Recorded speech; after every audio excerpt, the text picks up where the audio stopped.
So, like I mentioned before, I got introduced to cannabis and the beauty of that through my hip surgery and other surgeries, right? And I had a profound experience with both of my surgeries because it was like a transformation. And so basically, I've taken my practices of using CBD, and THC and CBD to manage the pain, to do deep meditations and all of these different things in the recovery. And I had this woman, she was broke her wrist, and she was somebody, which this is really interesting. Now, her husband was a chiropractor and he's retired. And he'd been a cannabis consumer all his life. And kind of hearing about his story, I think a lot of it had to do with his anxiety, and he had some trauma, and it just helped him with that. She wouldn't touch it. She was like, yeah, I don't feel comfortable with the cannabis. But she came to me and said, I cannot handle. I've had surgery before, and the other medication just ruins my gut. I was so sick.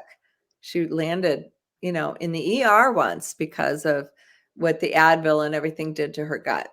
So she was willing to try, and so we went through. You can maybe go to the next slide. I'll talk a little bit about what we did. I started, and here was the other interesting thing. I meet with people before they have their surgery. I like to get them the month before to get them prepped, right? And to get them on the CBD, get them sleeping better, because they're in pain or they have different things going on. And she was amazed at how good she felt before surgery, just incorporating, the recovery tincture. Loved that one.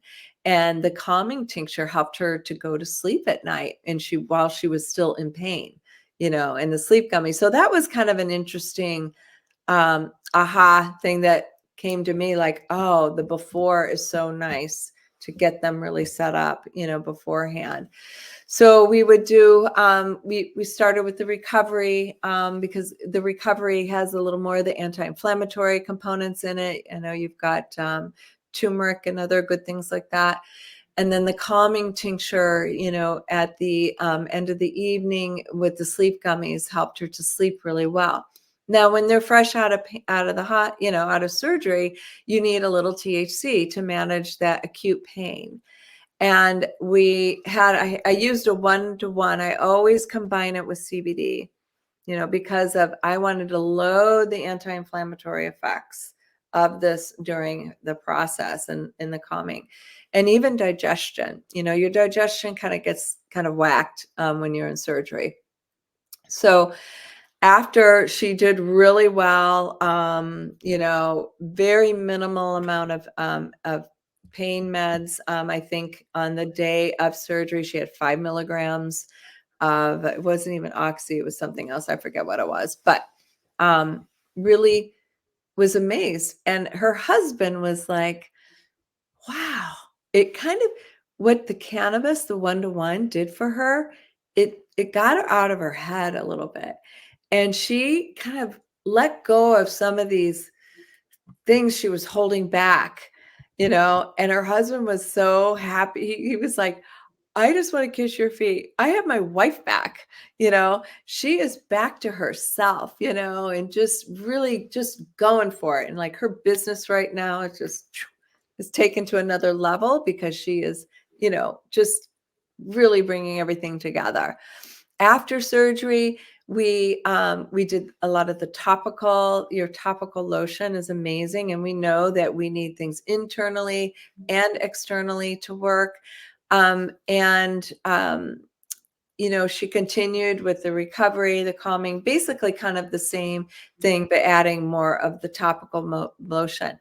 Her physical therapist, as well as like my physical therapist and doctor, were amazed at my recovery, how quickly. And I have since worked with clients that had a knee replacement the traditional way, and then a knee replacement the elevated way. And they were like night and day. recovery time, pain, just sense of well-being. The whole experience was like so different, for them. People can't even find my scar. That's how well I healed, too. Wow. It was amazing. Yeah. So then the final phase, if you think about this, is something that we forget about. Like, okay, we're focused so much on that first 6 weeks after surgery and get back, and you're starting to slowly get into your physical therapy and the bands in there. What we don't realize is we probably put on some weight, before the surgery, because guess what? We weren't able to run because we had a bad knee. We were in pain, we were just knocked out. And, you're laying around, right? So this next phase was educating her, like getting her on a meal plan, anti-inflammatory foods, getting her into a meditation practice more, which we did all through her recovery, but amped it up and got her going with the THCV. This woman is 65, 64, 65. She's in that age range, has been carrying this weight, this last layer. It's coming off. It's coming off. She said, I will never be without my THCV, and her brain is sharp, like I said, her business is now, she's ramping things up to the next level. And she is like sold on the whole system. So it was really. We need to write up these before and after, and then also the elevated way and the non-elevated way with respect to approaching surgery and healing, because all of the orthopedic surgeons in America need to know about this pathway. Yeah, totally.